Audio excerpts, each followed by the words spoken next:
Waalaikumsalam. Oh iya, silakan masuk. Silakan duduk. Silakan duduk, Mbak.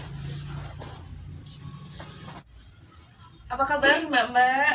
Alhamdulillah baik. Alhamdulillah baik ya. Dari mana ini tadi?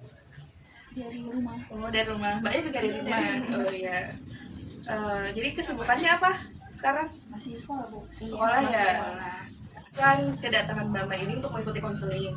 Apakah mengikuti konseling ini secara sukarela atau secara paksaan dari orang lain, dari orang tua atau dari kakak, dari teman-temannya? Kalau saya pribadi melakukan sukarela.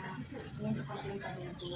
Ya, saya sukarela ya kalau Mbaknya. Kalau saya juga mau saya sendiri, Bu. Ya. Jadi udah saling kenal atau belum? Belum, baru kakak sampean. Oh, jadi biar enak nih ya, kita sama-sama kenalan ya. Saya juga kenalan, jadi Mbak juga kenalan gitu. Dimulai dari saya ya. Perkenalkan, nama saya Eka Milia Fatmasari, bisa dipanggil Ibu Eka. Perkenalkan, saya Cicin Perayuni, mau dipanggil Mbak Cicin kalau mau Mbak. Iya.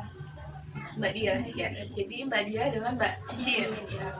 Jadi sekarang sekolah kelas 2 SMP. kelas 2 SMP kalau Kalau Mbaknya. saya kelas 1 SMK. Oh iya, kelas 1 SMK ya. Jadi nggak bareng ya. Ya, jadi sebelumnya udah pada pernah ngikutin konseling? Sebenarnya kalau saya pribadi barusan sekali ini. Kalau Mbaknya? Juga pertama kali. Jadi perlu dijelasin nggak nih konseling itu apa? Ya, saya jelasin sedikit ya. Jadi konseling kelompok itu adalah sebuah proses bantuan yang diberikan kepada 1 sampai 8 orang dalam kelompok dan menggunakan dinamika kelompok seperti. Ada yang ingin dipertanyakan tentang konseling kelompok? Ya kalau untuk waktunya gimana ya, Bu? Konseling berapa lama? Untuk waktunya itu 1 sampai 40 menit itu ya itu sudah sangat maksimal. Nah, di konseling kelompok juga itu ada asas-asas ya Mbak. Di sini ada 3 asas yang saya gunakan. Ada asas keterbukaan. Jadi asas keterbukaan itu yang diharapkan kita dalam konseling kelompok ini untuk saling terbuka menceritakan permasalahannya, apapun yang terjadi bisa diceritakan secara terbuka. Kemudian ada asas kerahasiaan. Jadi saya sebagai konselor akan menjaga semua kerahasiaan yang Mbak ini ceritakan. Kemudian Mbak Cicin dan Mbak Dia bisa merahasiakan satu sama lain seperti itu. Dan asas yang ketiga adalah asas kesukarelaan. Jadi tadi saya sudah tanyakan ya kepada Mbak Dia dan Mbak Cicin bahwasanya datang kemari untuk mengikuti konseling secara sukarela. Jadi saya sangat berterima kasih atas kesediaan Mbak Cicin dan Mbak Dia untuk mengikuti konseling kelompok pada hari ini. Oke, sebelum konseling kelompoknya kita mulai, alangkah baiknya kita membaca doa terlebih dahulu ya. Saya pimpin ya. Berdoa mulai. Berdoa selesai. Ini mau langsung cerita masalahnya atau gimana nih? Oh, kita minum dulu aja ya biar rileks ya. Ini Mbak, silahkan diminum. Makasih, Bu. Sama-sama. Ya, udah ya.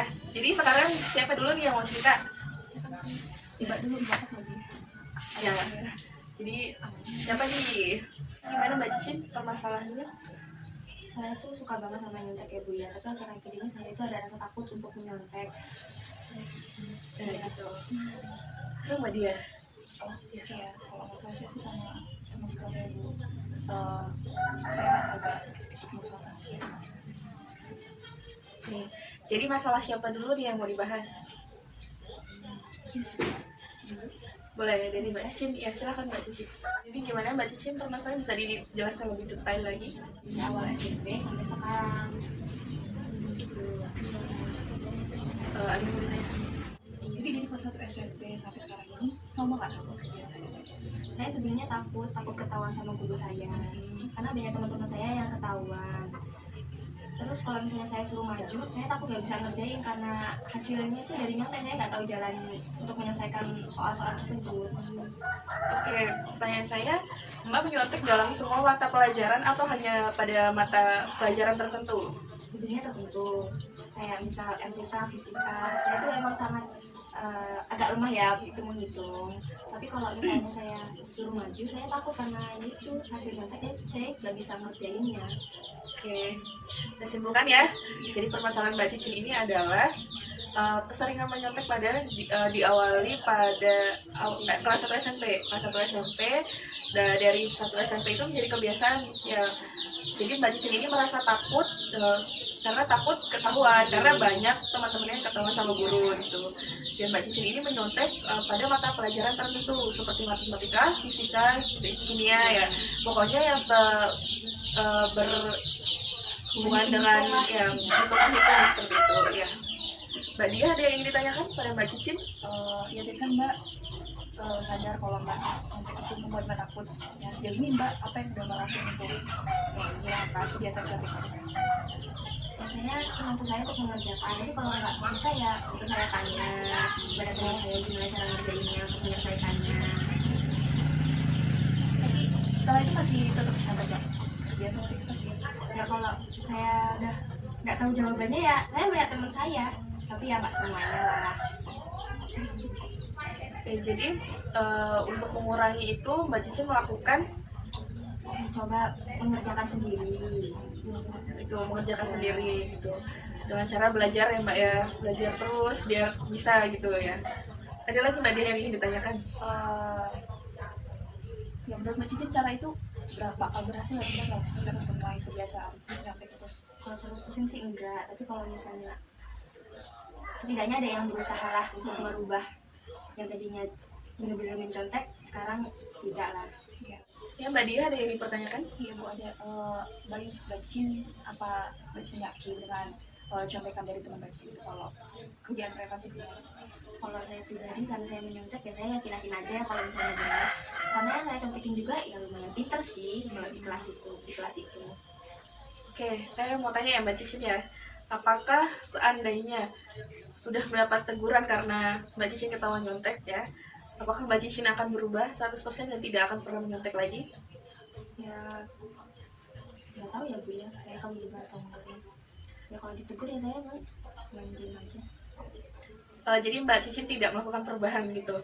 Seandainya ditegur 1 kali, peringatan sekali, peringatan kedua kali, dan yang ketiga kalinya ini Mbak Cicin mendapatkan skor, apakah Mbak Cicin ini akan melakukan perubahan dengan tidak menyontek lagi?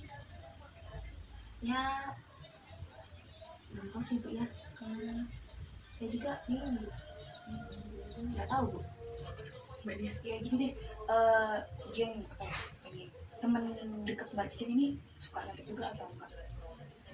Ya iya sama-sama. Oh, namanya dari situ kan Mbak. Oke, jadi mungkin faktornya seperti yang Mbak Dia katakan itu adalah dari teman ya, teman atau lingkungan sepergaulan Mbak Cicin seperti itu.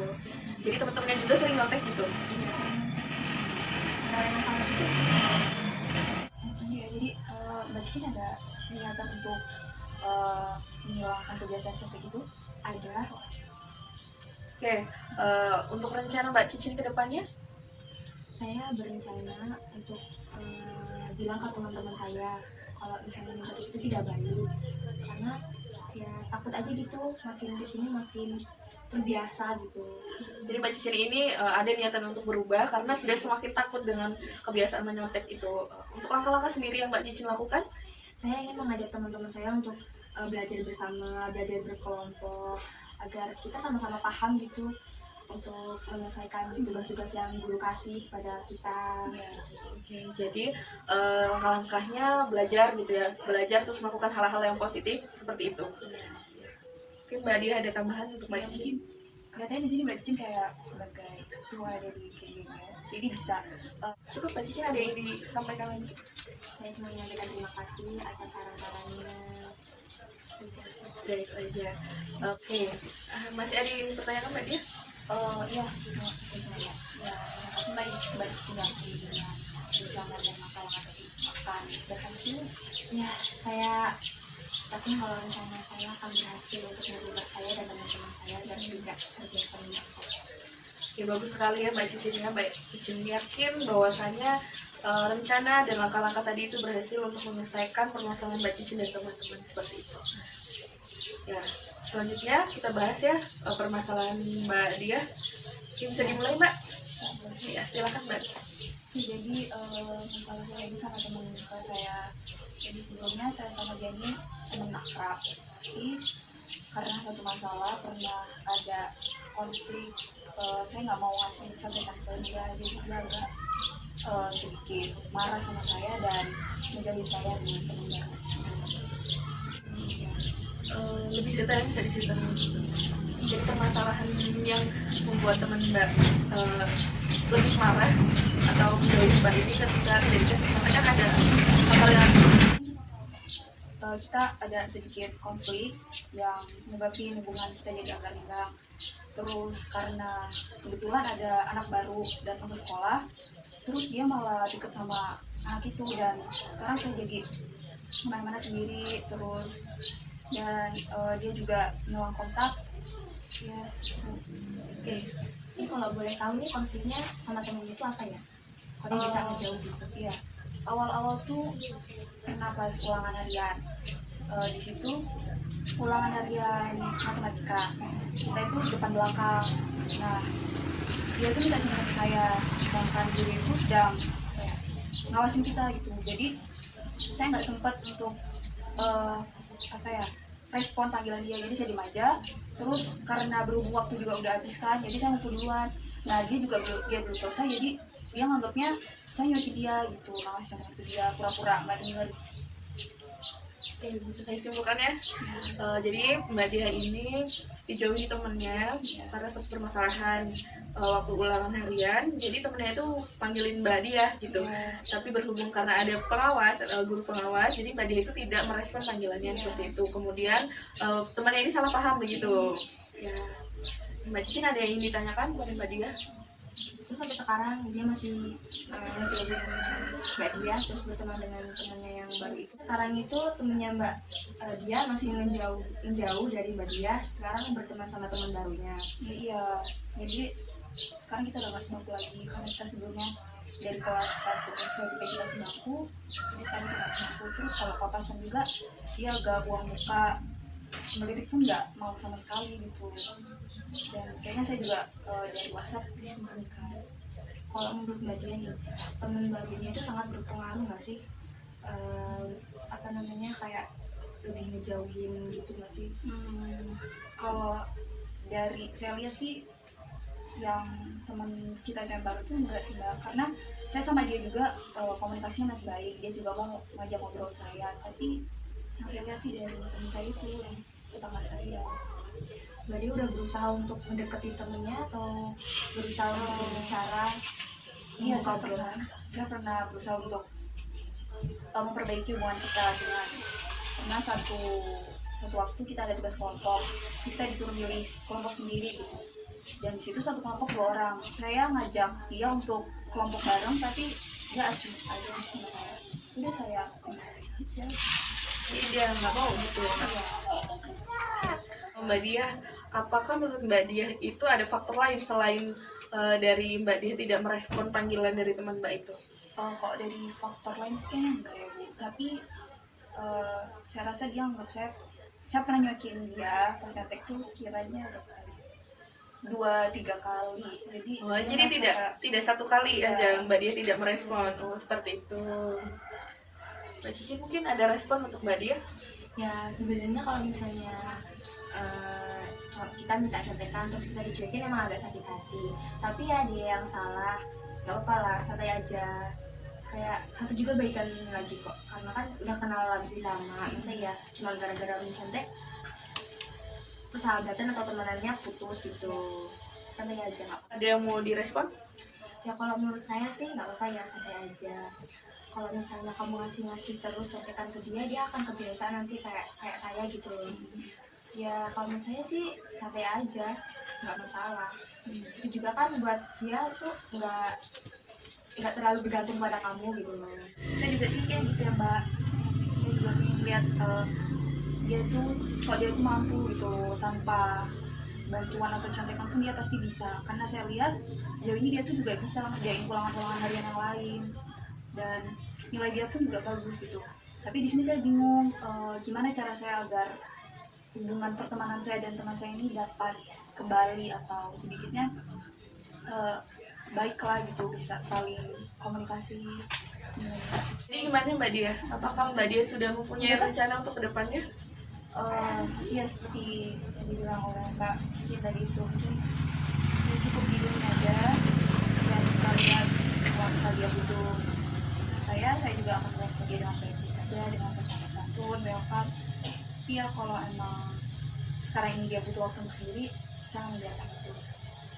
Oke, bagus sekali ya. Untuk langkah-langkah dari rencana Mbak sendiri, udah ada langkah-langkahnya gimana?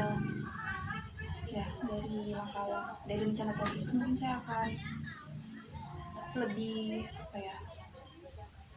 bersikap hangat dengan dia, gitu, dengan menyapa, terus main ke rumah dia karena kita tanggaan, terus mencoba untuk berkomunikasi dengan chatting WA seperti segini. Cukup? Apakah ada saran dari Mbak Cicin?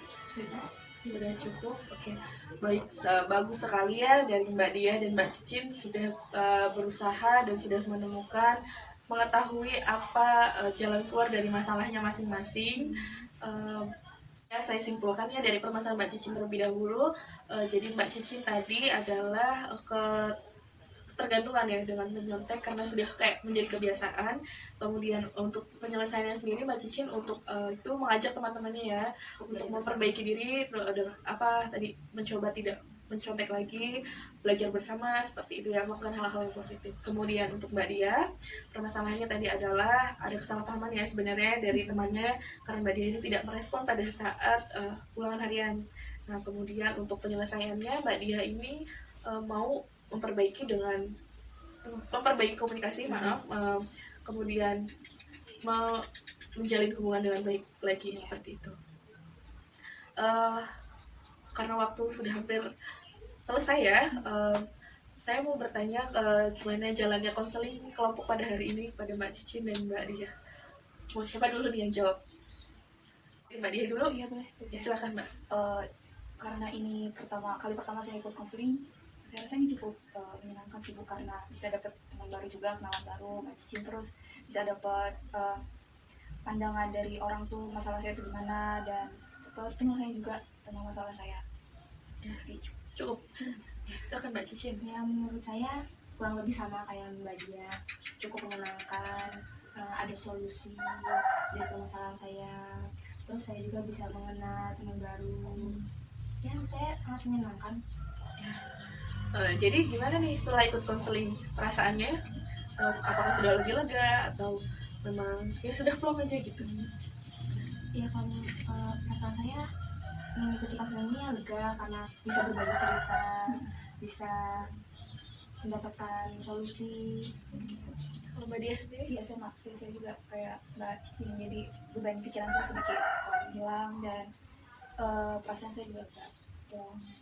Ya, saya harap dari konseling kelompok ini Mbak Dia dan Mbak Cicin bisa lebih baik ke depannya, dapat menyelesaikan masalah dan menemukan solusi-solusi untuk ke depannya seperti itu.